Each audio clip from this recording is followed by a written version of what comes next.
모든 백성이 사무엘에게 이르되 당신의 종들을 위하여 당신의 하나님 여호와께 기도하여 우리가 죽지 않게 하소서. 우리가 우리의 모든 죄에 왕을 구하는 악을 더하였나이다.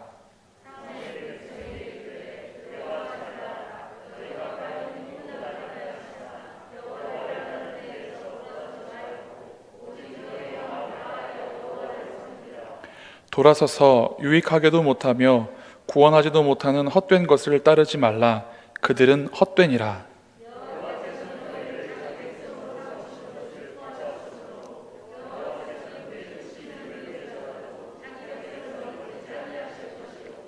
나는 너희를 위하여 기도하기를 쉬는 죄를 여호와 앞에 결단코 범하지 아니하고 선하고 의로운 길을 너희에게 가르칠 것인즉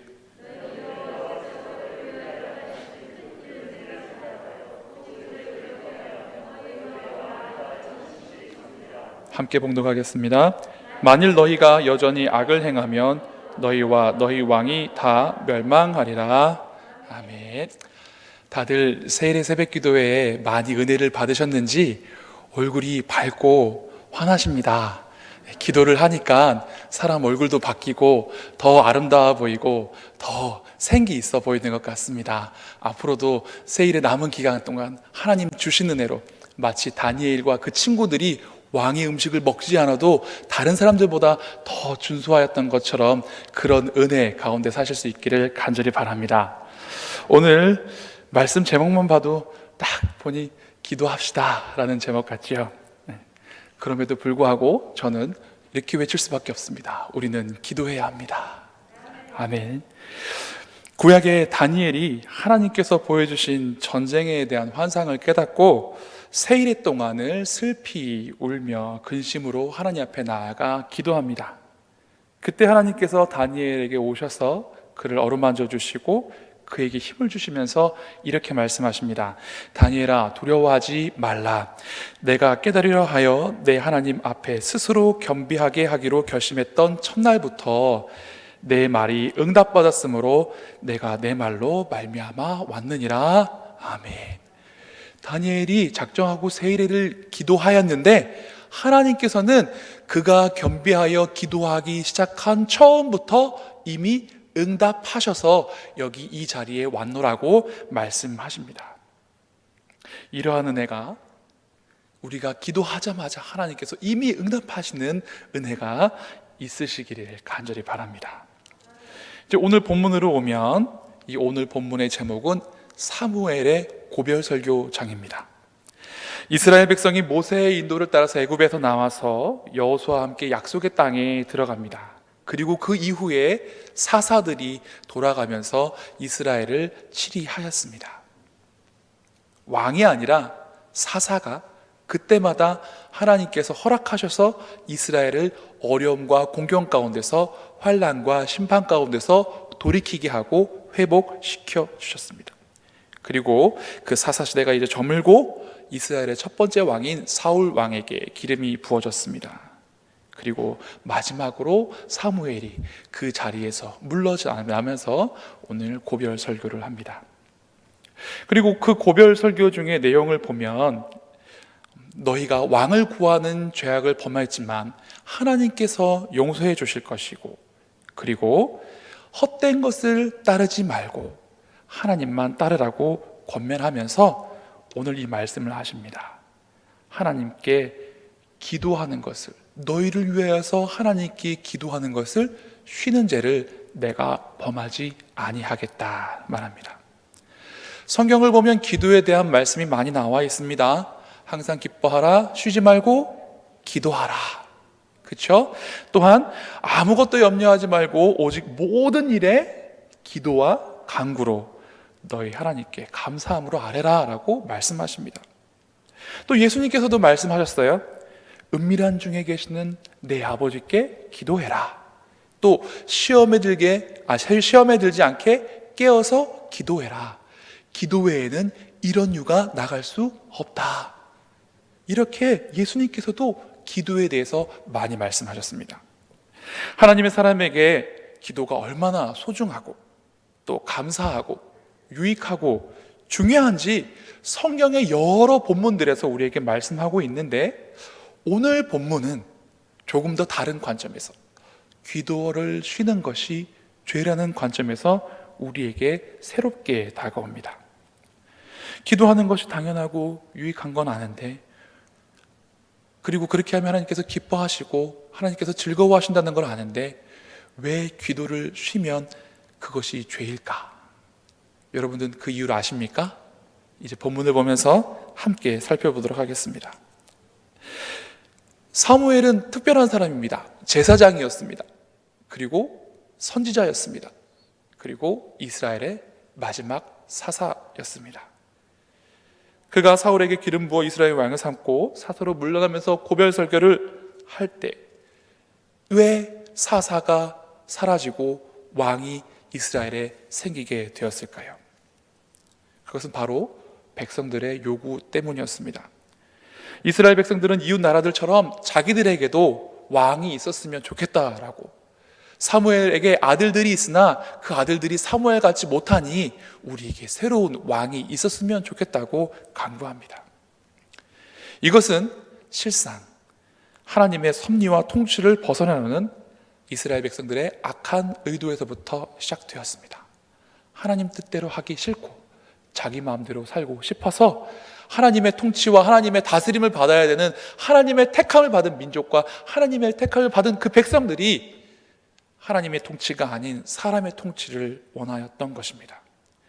그래서 사무엘이 하나님께 그때 기도합니다. 그랬더니 하나님께서 이렇게 말씀하십니다. 그들이 너를 버림이 아니요 나를 버려 자기들의 왕이 되지 못하게 하려 함이라.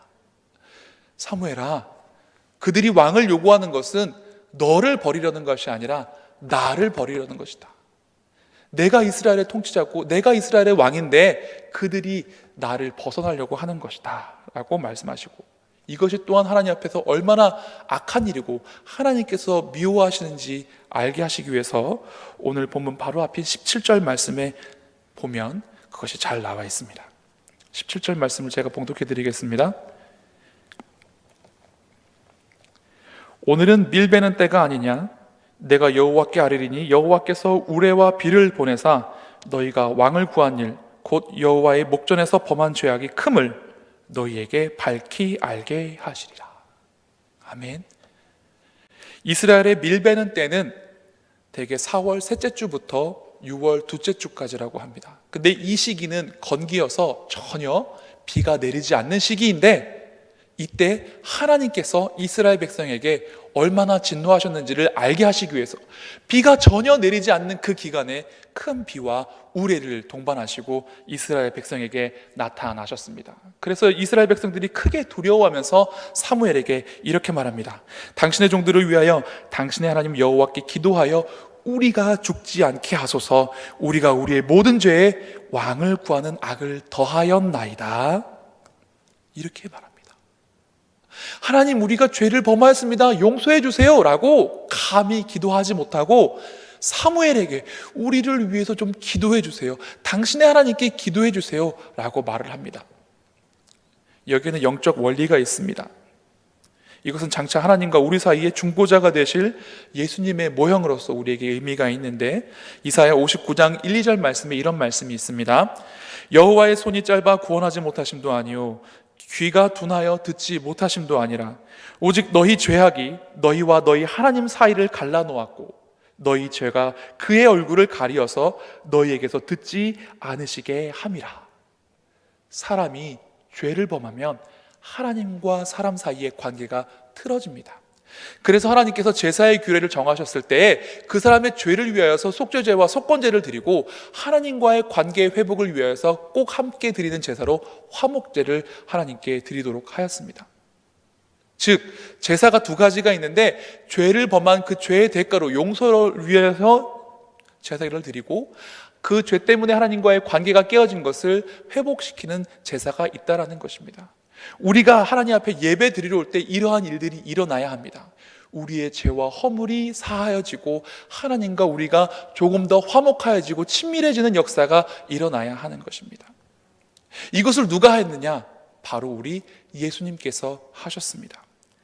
이사야 53장에 고난받는 종인 하나님의 종 예수님에 대한 예언이 나와 있습니다. 그가 찔림은 우리의 허물을 인함이요 그가 상함은 우리의 죄악 때문이라. 그가 징계를 받음으로 우리는 평화를 누리고 그가 채찍에 맞음으로 우리는 나음을 입었도다. 우리는 다 양 같아서 각기 제 길로 갔거늘 하나님께서는 여호와께서는 우리 죄악을 그에게 담당시키셨도다. 아멘.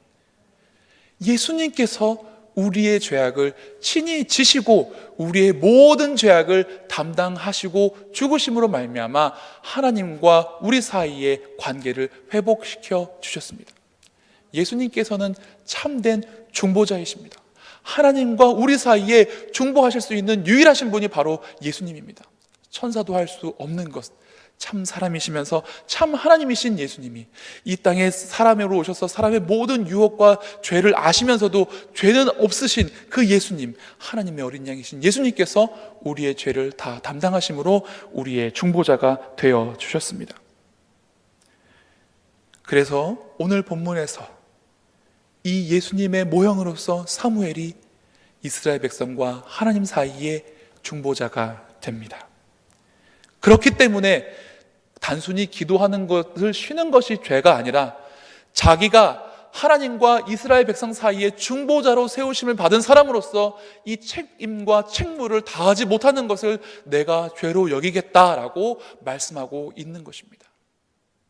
단순히 기도를 쉬는 것이 죄가 아니라 기도해야 될 의무가 있는 사람이 기도를 쉬는 것을 죄로 여기겠다라고 하는 것입니다. 아까도 말씀드렸다시피 제사장이 뭐 하는 사람입니까?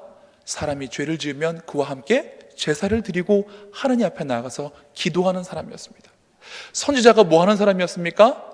이스라엘의 왕이나 백성들이 죄를 범하면 그들에게 그들의 죄를 깨닫게 하고 하나님의 말씀을 선포하고 그들을 위하여 기도하는 사람이었습니다. 사사가 뭐 하는 사람이었습니까? 이스라엘 백성들을 하나님 뜻대로 잘 인도하고 이끌어가야 될 책임이 있는 사람이었습니다. 하나님의 뜻을 알려면 어떻게 해야 될까요? 기도해야 합니다.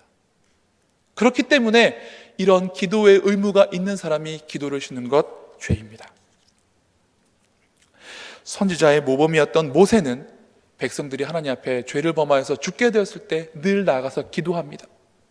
심지어는 자기가 허물이 있어서 그 형 아론이, 대제사장인 아론이 자기를 비방하였을 때 하나님께서 아론의 죄로 심판하시려고 하실 때에 그때에도 나아가서 그 대제사장을 위하여 기도하고 중보했던 사람입니다. 믿음의 사람들은 모두 중보자입니다. 믿음의 조상 아브라함도 소돔과 고모라가 명할 때 하나님께 자기 조카만 구해달라고 말하지 아니하고 의로우신 하나님께서 의인과 악인을 함께 심판하는 것이 옳지 않으니 구원하여 주시고 용서하여 주시옵소서 여러 번 거듭해서 중보하고 기도했습니다. 에스더도 자기 신분을 속이고 자기 민족을 숨겼으면 가만히 있었으면 편하게 살 수도 있었을 것입니다. 그러나 자기 동족이 이스라엘 민족이 학살당할 위기에 처했을 때 같이 금식하고 기도하며 목숨을 걸고 하나님 앞에 나아갔습니다. 이처럼 믿음의 사람들은 중보자가 되어야 하는 것입니다. 미국의 어느 한 사업가가 불신자였을 때 서부의 어느 도시를 여행하다가 호텔에 묵게 되었습니다. 그런데 그때 여행객이 너무 많아서 방이 없었다고 합니다. 그런데 한 점잖게 생긴 신사분이 그에게 다가와서 말을 합니다. 제 방이 2인실인데 저 혼자 있습니다. 싱글 침대가 하나 더 남으니 저와 함께 묵겠습니까? 너무 감사해서 고맙습니다 하고 그 사업가가 들어갑니다. 이런저런 얘기를 하다가 잠자리에 들 시간이 되어서 자려고 하는데 그 점잖은 신사분이 이렇게 말을 합니다. 이제 잘 시간이 되었으니 먼저 주무십시오. 저는 조금 할 일이 남아 있습니다. 그러나 주무셔야 하니 불은 끄도록 하겠습니다. 도대체 불을 끄고 무슨 일을 더 할까? 저 친절한 양반이 도대체 무슨 일을 하는 분일까? 궁금해서 자는 척을 하면서 귀를 열고 무슨 말을 하나, 무슨 일을 하나 민감하게 관찰했다고 합니다. 그랬더니 그분이 침대 앞에 무릎을 꿇고 두 손을 모으고 기도하기 시작합니다. 옆에 사람이 깰까봐 소리를 삭히면서 조용히 기도하는데 그분이 듣기에는 마치 병상에서 아픈 분이 신음하는 소리처럼 계속 작긴 하지만 간절하게 기도하는 것이 들렸답니다. 아침이 되어서 물었습니다. 예수님 믿는 분이신가 보네요. 근데 기도할 문제가 있으셨나 봐요. 그러자 그 신사가 이렇게 말했다고 합니다. 우리나라가 여러모로 위기에 처해 있지 않습니까? 그래서 나라와 민족을 위해서 기도했습니다. 되게 독특한 양반이다 라고 생각을 하고 나중에 명함을 딱 주고받는데 그 신사가 그 당시 미국의 국무장관이었다고 합니다. 나라의 국무장관이 잠자기 전에 나라와 민족을 위해서 기도하는 그 모습을 보고 이분이 감동을 받아서 아침에 그분이 기도하는, 그 신사가 기도하는, 그 국무장관이 기도하는 자리에 함께 있다가 복음을 듣고 예수님 영접했다고 합니다. 목사님, 그러면 사사나 선지자처럼 혹은 국무장관 정도 되는 그런 직위에 있는 사람만 기도하면 되지 않겠습니까? 맞습니까? 맞습니까? 아니에요? 그러면 우리는 어떤 사람이기 때문에 우리가 기도해야 될까요? 성경은 말씀하십니다. 베드로전서 2장 9절입니다. 그러나 너희는 택하신 족속이요 왕 같은 제사장이요 거룩한 나라요 그의 소유된 백성이니 이는 너희를 어두운 데서 불러내어 그의 기이한 빛에 들어가게 하신 이의 아름다운 덕을 선전하게 하려 하심이라. 다 자르고요. 너희는 왕 같은 제사장이래요. 제사장만 돼도 대단한데 어떤 제사장이요? 왕 같은 제사장이요. 하나님께서는 성경에 이스라엘에게 나중에 왕이 세워지거든 그 왕은 늘 하나님의 말씀을 등사하여서 묵상하라고, 백성들을 하나님 뜻대로 인도하라고 말씀하십니다. 근데 왕 같은 제사장이래요. 하물며 우리가 왕 같은 제사장이라면 우리에게 이제 어떤 책임과 어떤 의미가 있는 것입니까? 나라와 민족을 위해서 기도해야 될 책임이 있는 사람인 것입니다. 우리는 왕 같은 제사장이에요. 대단하신 분들이에요. 지금 대단하신 분들이, 엄청난 분들이 와서 예배를 드리시고 이제 엄청난 분들이 하나님 앞에 나아가서 나라와 민족을 위해서, 다른 사람들을 위해서, 하나님 나라와 하나님 뜻을 위해서 기도해야 한다는 것입니다. 디모데전서 2장 1절에서 4절에도 이렇게 말씀하십니다. 그러므로 내가 첫째로 권하노니 모든 사람을 위하여 간구와 기도와 도고와 감사를 하되. 간구, 기도, 도고, 감사, 결국은 다 기도입니다. 도고는 다른 의미의 중보입니다. 참된 중보자는 우리 예수님 한 분밖에 없기 때문에 우리가 다른 사람을 위해서 기도하는 것을 중보라고 하지 않고 디모데전서에서는 도고라고 표현하고 있습니다. 그런데 그렇게 기도할 때 누구를 위해서 기도하느냐? 임금들과 높은 지위에 있는 모든 사람을 위해서 하라고 말씀하십니다. 왜요? 이는 우리가 모든 경건함과 단전함으로 고요하고 평안한 생활을 하려 함이라. 그렇게 하는 것이 우리가 경건한 생활, 평안한 생활을 누리는데 유익하기 때문에 라고 말씀하십니다. 그리고 더 나아가서 사도 바울은 뭐라고 말씀하시느냐? 이것이 우리 구주 하나님 앞에 선하고 받으실 만한 것이다 라고 합니다. 우리가 임금들과 높은 지위에 있는 사람들을 위하여서, 나라와 민족을 위하여서, 세계를 위하여서, 하나님 뜻을 위하여 기도하고 간구하는 것, 이것이 하나님께서 받으실 만한 선한 것이라고 합니다. 우리의 삶을 돌아보십시오. 오늘 하루 돌아보십시오. 과연 우리가 오늘 살아온 24시간 중에 하나님께서 받으실 만한 선한 것이 무엇이 있었습니까? 밥 먹는 거요? 일하는 거요? 돌아보십시오. 우리가 하나님께 드릴, 하나님께서 받으실 만한 선하고 아름다운 것, 기도하는 것밖에 없다라는 것입니다. 예배하는 것밖에 없다라는 것입니다. 기도에는 하나님을 흠숭합니다. 하늘에 계신 우리 아버지를 높여드립니다. 기도에는 회개가 나타납니다. 기도에는 감사와 간구가 나타납니다. 기도는 어떻게 보면 짧은 개인이 드리는 예배가 될 수 있고, 그 짧은 기도는 예배인 동시에 하나님께 드릴 아름답고 거룩한 제사가 되는 것입니다. 그래서 우리는 하나님께서 받으실 만한 이 선한 것을 하는 것, 감사함으로, 기쁨으로, 또한 책임을 갖고 해야 하는 것입니다. 그렇다면 중보기도는 어떠한 자세로 해야 될까요? 히브리서 13장 17절 말씀을 봉독해 드리겠습니다. 너희를 인도하는 자들에게 순종하고 복종하라. 그들은 너희 영혼을 위하여 경성하기를 자신들이 청산할 자일 것 같이 하느니라. 그들로 하여금 즐거움으로 이것을 하게 하고 근심으로 하게 하지 말라. 그렇지 않으면 너희에게 유익이 없느니라. 이 말씀을 들으면 꼭 교회 목회자에게 잘하라 라는 말씀처럼 보이죠. 말씀이 맞습니다. 교회를 섬기는 이, 교회 장로들이나 혹은 교회 목사님이나 목회자들, 교회 선생님들을 위해서, 교회 지도자들을 위해서 기도하라는 말씀이 1차적으로 맞습니다. 더 중요한 것은 뭐냐? 그러한 자들이 어떻게 여러분들을 위해서 기도하느냐입니다. 그러한 사람들은 너희 영혼을 위해서 경성하기를, 다른 말로 하면 너희 영혼을 위해서 노력하고 애쓰고 기도하고 간구하기를 마치 자기가 청산할 자인 것처럼, 마치 자기 문제인 것처럼, 마치 자기 일인 것처럼 하는 사람이라고 말씀하십니다. 우리가 누군가를 위해서 기도하는, 우리가 누군가를 위해서 중보해야 할 때의 자세가 남의 문제, 남의 일로 여기는 것이 아니라 그 문제, 그 일이 내 것인 것처럼 해야 한다는 것입니다.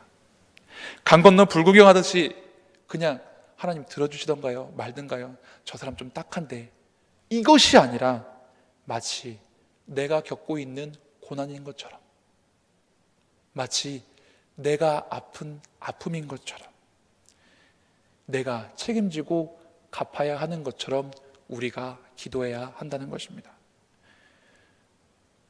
우리 양일의 가족 모두가 이러한 자세로 그렇게 기도한다면 하나님께서 안 들어주실래야 안 들어주실 수가 없을 거라고 저는 생각을 합니다. 우리 하나님은 자비로우시고 인자하신 하나님이시기 때문에 우리가 마치 서로의 문제와 서로의 염려와 서로의 일들을, 서로의 아픔을 자기인 것처럼, 자기의 것인 것처럼 그렇게 한다면 하나님은 반드시 들어주실 것이라고 저는 믿습니다. 여러분, 지금 세계적으로 질병이 유행하고 있습니다. 어느 나라에서는 아직도 하루에 5천 명의 코로나 확진자가 나오고 있다고 합니다. 수많은 사람들이 병에 걸리고 죽어가고 있습니다. 그것 때문에 경제가 다 함께 어려워졌습니다. 가게를 운영하시는 분들도 힘들어하시고, 저희 청년부만 하더라도 이 기간 동안 직장을 옮기거나 그만둬서 일자리 알아보기 위해서 타지로 떠난 청년들이 몇 명이나 됩니다. 너무나 안타까웠습니다. 직장 때문에 오산에 왔는데 직장이 바뀌어서, 직장을 잃어서 다시 고향으로 돌아가거나 다른 지방으로 가는 청년들을 볼 때 마음이 너무 아팠습니다. 꼭 제 문제인 것 같았습니다. 제가 기도를 게을리해서, 그들을 위해서 간구를 안 해서 그런 일들이 생긴 건 아닌가 죄책감이 들었습니다. 우리 주변에는 이처럼 어려움에 처한 많은 분들이, 힘든 일을 당하고 있는 많은 분들이, 질병으로 고통받고 있는 많은 분들이, 경제적으로 어려움을 겪고 있는 많은 분들이 있습니다. 수능이 이제 12월 3일 얼마 남지 않았습니다. 그런데 학교에서 공부하는 것도 쉽지가 않고, 화상으로 공부하는 것도 집중이 잘 안 돼서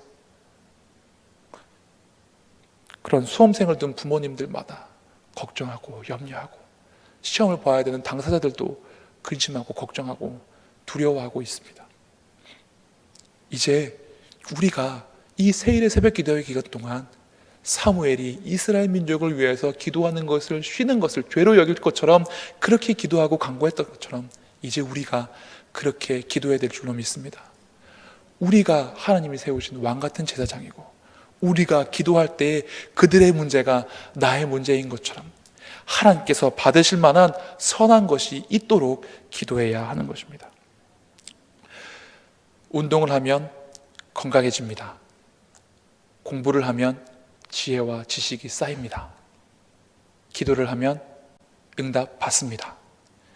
우리가 착각하지 말아야 될 것은, 하나님께서 때로는 기다리라 하실 때도 있고 하나님께서 그건 아니야 라고 하실 때도 있습니다. 그것도 응답인 줄 믿으시기 바랍니다. 우리가 기도하면 응답 받습니다. 왜냐하면 우리 하나님은 능력의 하나님이시고, 우리의 모든 기도에, 우리의 작은 신음소리까지 들으실 수 있는 분이시기 때문에 그렇습니다. 세상 사람들은 살아가는 걸 보면 이 간단한 원리를 알면서도 행하지 않습니다. 건강이 있을 때 지켜야 되는데 나중에 건강을 잃고 나서야 후회합니다. 공부할 수 있는 때가 있는데 그때 잘 외워지고 그때 잘 이해가 되어지고 나중에 세월이 지나고 나면 많이 보고 여러 번 봐도 잘 이해가 안 되고 또 눈도 어두워져서 글씨도 잘 안 보일 때가 반드시 오는데 후회할 때가 오는데 그 때를 놓쳐버릴 때가 많이 있습니다. 기도도 마찬가지입니다. 기도해야 될 때가 있습니다. 바로 지금이 기도해야 될 때이고 지금 바로 이 시간이 우리가 간구하여 응답받을 때인 것입니다. 다 함께 기도하실 수 있기를 바랍니다. 혼자서 결심하고 혼자서 기도하는 건 사실 쉽진 않습니다. 그런데 우리 교회는 얼마나 유익하게도 얼마나 감사하게도 모든 성도가 나만 나와서 기도하는 것이 아니라 함께 기도하자고 구역장님들이 연락하고 교역자들도 막 연락하면서 막 권면하지 않습니까? 이렇게 다 같이 기도하자고 할 때 그냥 밥숟가락 안 얹어서 그냥 얹어가는 것처럼 좀 쉽게 기도할 수 있을 때, 기도하기 좋을 때에, 날씨도 얼마나 좋습니까? 춥지도 않고 덥지도 않고 코트 하나만 딱 입으면 너무 좋지 않습니까? 더워서 막 부채질할 일도 없고 막 추워서 오들오들 떨 일도 없고 너무 기도하기 좋은 이때에 다 함께 오셔서 하늘 보좌를 울리실 수 있기를 바랍니다. 하나님 나라와 뜻을 이루실 수 있기를 바랍니다. 우리 각자 서로의 짐을 함께 지고 또 서로의 모든 기도의 제목들이 함께 응답받기를 간구하며 믿음으로 나아가실 수 있기를 간절히 바랍니다. 기도하시겠습니다. 하나님, 어두움 가운데 죄악 가운데 있던 저희들을 하나님의 빛으로 이끌어 주시고 죄인된 우리를, 원수된 우리를 하나님 자녀 삼아 주시고 왕같은 제사장으로 세워주심을 감사드립니다. 사무엘이 선지자로서, 사사로서, 제사장으로서 자기에게 맡겨진 책무인 하나님과 이스라엘 백성 사이에 중보하는 일, 즉 그들을 위하여 기도하는 것을 쉬는 죄를 범치 않겠다 하시는 그 말씀이 우리의 고백이 되게 하여 주시고 우리의 믿음이 되게 하여 주셔서 왕같은 제사장으로 세우신 우리가 하나님 나라와 뜻을 위하여 모든 세계가 이 질병과 전염병으로 고통받고 경제가 어렵고 공부하는 사람들도 모든 사람이 함께 고통받고 힘들어하는 이 시기에 하늘의 하나님께 기도하고 간구함으로 응답받게 하여 주시고 그러므로 말미암아 우리가 평화를 누리고 경건한 생활하기에 부족함이 없게 하여 주실 뿐만 아니라 하나님께서 받으실 만한 아름다운 것, 선한 것을 돌려드릴 수 있는 믿음의 사람 다 되게 하여 주시옵소서. 감사드리며 예수님 이름으로 기도드리옵나이다. 아멘. 목사님 나오셔서